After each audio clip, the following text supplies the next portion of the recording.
Documenta está aqui na Usina Animada e vamos falar um pouquinho com John e Rogério sobre animação. Conte-nos um pouco, Rogério, sobre a Usina Animada, como surgiu. A Usina Animada surgiu em 2000, ano de 2000, quando a gente se formou em Bauru, no Unesp em Bauru. E nós três éramos em três amigos que tinha família em Ribeirão Preto. A gente se mudou para Ribeirão e resolveu formar esse estúdio, né? A gente viu que, na verdade, a gente tentou arrumar emprego na área. Nessa época, a gente viu que Ribeirão Preto ainda não estava preparado para desenvolver o tipo de trabalho que a gente estava querendo, que era na área mais de animação, era mais voltado para a publicidade. Então esse foi, na verdade, o start para a gente resolver se juntar e montar o estúdio, né? E foi mais ou menos assim. A gente começou um pouco... a gente era bem jovem, a gente não tinha uma visão muito de empresa, a gente só sabia que a gente queria desenvolver trabalhos de animação com curtas-metragens, mais voltado para a área cultural, né? E a coisa foi desenvolvendo também para a área publicitária. Quanto tempo falta para chegarmos, capitão? Pelos meus cálculos, vamos chegar ao Ribeirão Shopping no dia 16 de novembro, às 9 da manhã. Não posso esperar! Venha curtir com a Turma da Mônica a chegada do Papai Noel no Ribeirão Shopping. Nos conte, dá uma resumida sobre a história da animação. A resumir a história da animação.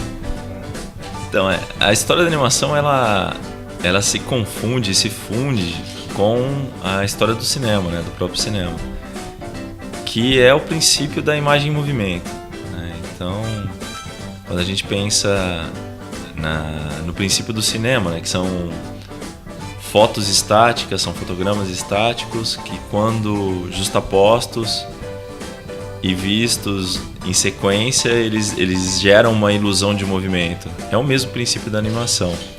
A grande diferença é que a animação a gente produz realmente foto a foto, né? Então a gente tem que pensar cada um desses fotogramas para depois ter essa ilusão de movimento, né? E foram muitos os artistas, os entusiastas que contribuíram para a história da animação. É curioso a gente pesquisar esse assunto, porque a gente percebe que não são só artistas, né? Então tinham artistas físicos, cientistas, químicos, jornalistas, enfim, existia uma curiosidade muito grande a respeito da imagem em movimento, né? Então, para falar resumidamente, a história da animação ela se confunde com a história do cinema, ela se funde com a história do cinema, com os brinquedos óticos, né? Às vezes a gente tem um brinquedo como o flipbook, por exemplo, né? Que você vai girando, vai formando uma imagem e tal. Tudo isso parte desse princípio da imagens colocadas em sequência e de uma capacidade que a gente tem, que é a persistência retiniana, né? Que é a capacidade de focar uma imagem, de focar uma imagem durante um certo tempo e essa imagem se fundir com outra, né? Então, assim, a grosso modo, é isso.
E quais os tipos de animação? Tem a 2D, 3D?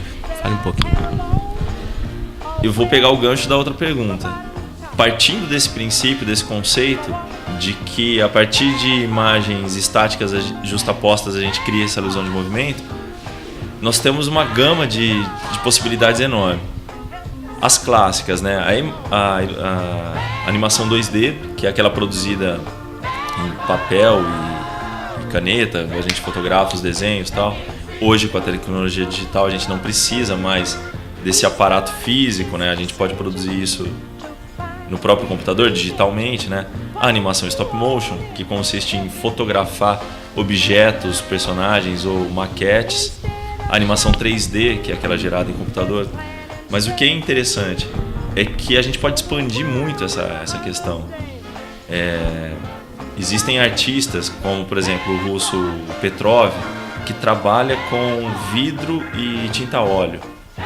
Então ele parte do princípio foto a foto, mas ele está trabalhando com um suporte e um material diferente, né? Na verdade, as possibilidades são múltiplas, né? A gente pode fazer stop motion com macarrão, areia, enfim. A imaginação é que...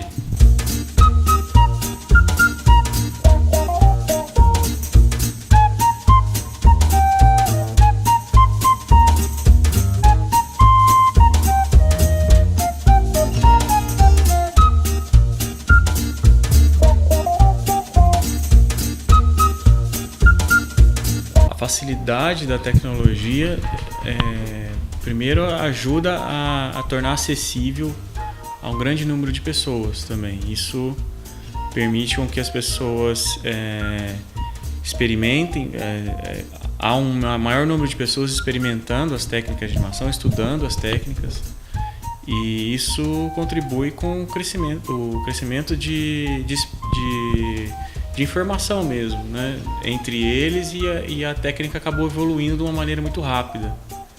Isso acaba que ganhando um público, um pessoal mais envolvido. O trabalho ele começa a se desenvolver com uma qualidade, uma determinada qualidade que isso atrai muito o público na questão de filmes de entretenimento, né? Seria. Então a área de entretenimento para animação hoje em dia está muito forte, ela é muito lucrativa para o cinema. E eu acho que tem um outro aspecto também que você perguntou, né? Por que a animação ela chama tanta atenção, né? Esse boom, tal, as grandes bilheterias, tal. Tem um grande barato em animação, que em animação você pode tudo. Então essa capacidade de você fugir do real, de você ter uma possibilidade de representação que extrapola a realidade, isso gera um aspecto lúdico e uma possibilidade, é uma coisa mágica, né? É algo mágico. Então o espectador, eu acho que ele é muito atraído por isso também, né?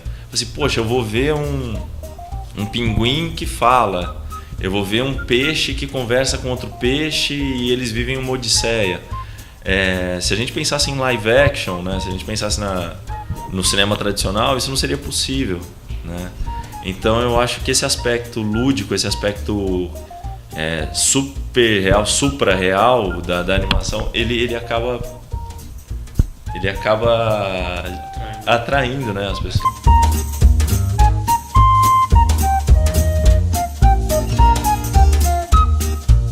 Então, esse daqui é um projeto que a gente está animando nesse momento, né? Depois vocês podem dar uma olhada no Fundo Infinito.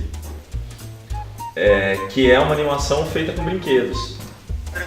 Então, a gente não produziu os bonecos, os personagens, né? A gente parte de elementos que existem, elementos reais, né? É uma animação com... Quando você fala, né? Pô, a animação tá conquistando bilheterias astronômicas, essa coisa toda.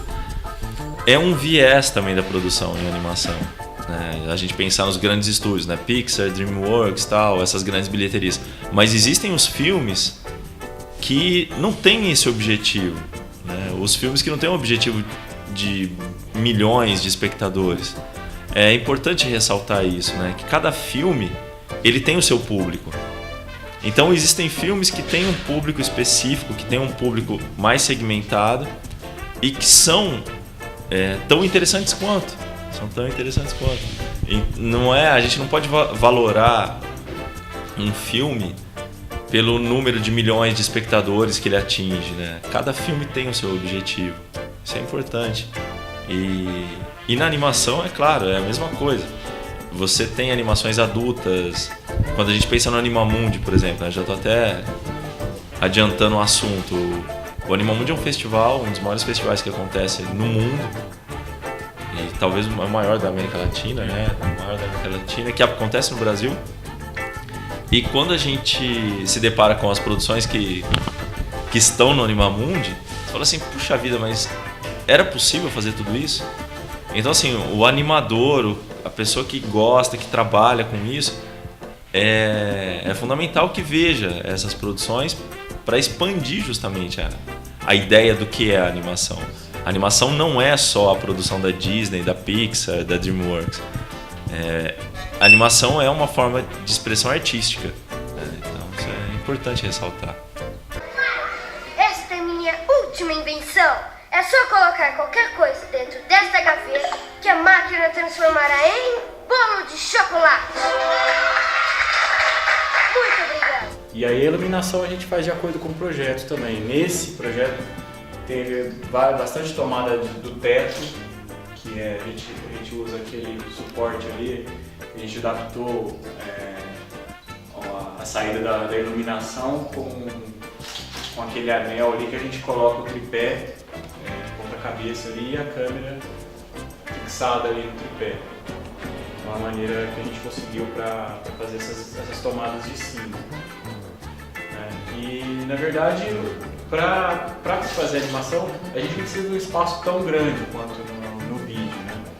Mas o importante é que tenha, por exemplo, a iluminação adequada e bastante cuidado com a manipulação dos objetos, porque eles não podem sair do lugar. Por exemplo, no caso de uma gravação de uma cena de um dia para o outro, o ideal é que ninguém mexa, então é um lugar que tem que ficar geralmente isolado, né?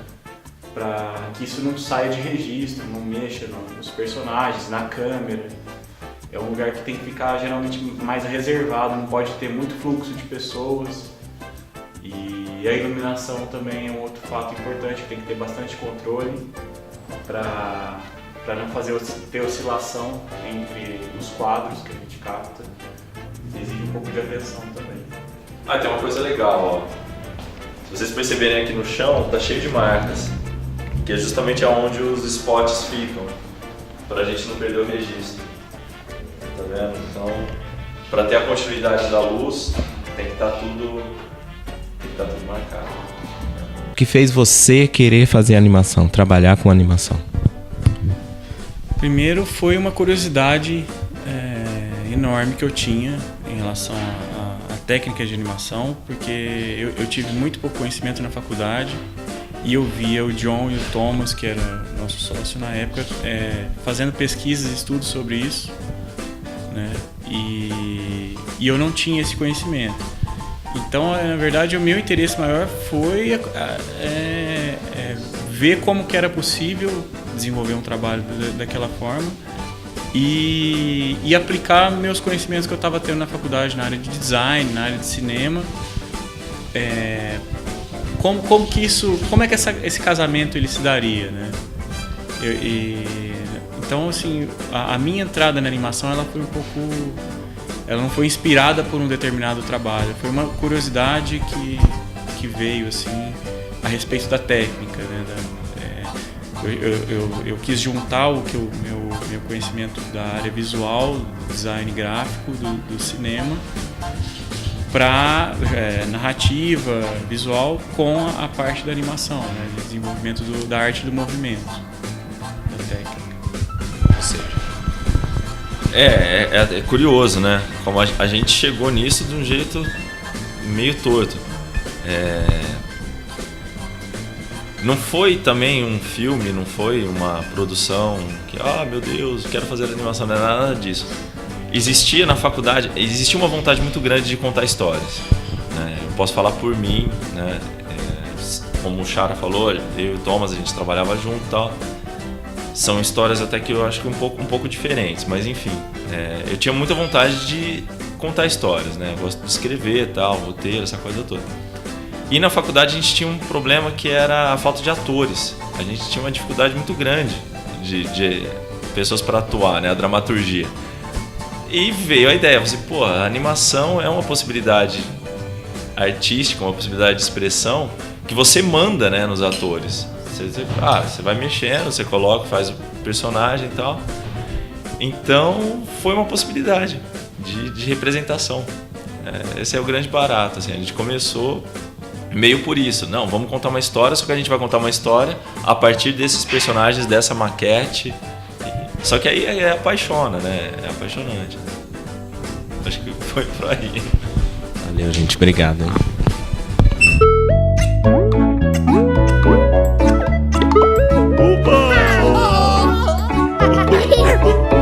Lala.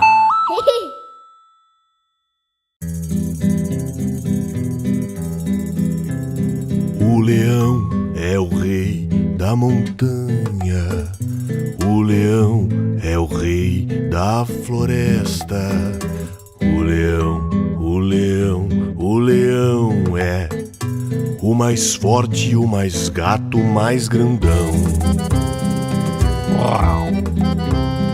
O leão é o rei da montanha. O leão é o rei da floresta. O leão é o mais forte, o mais gato, o mais grandão.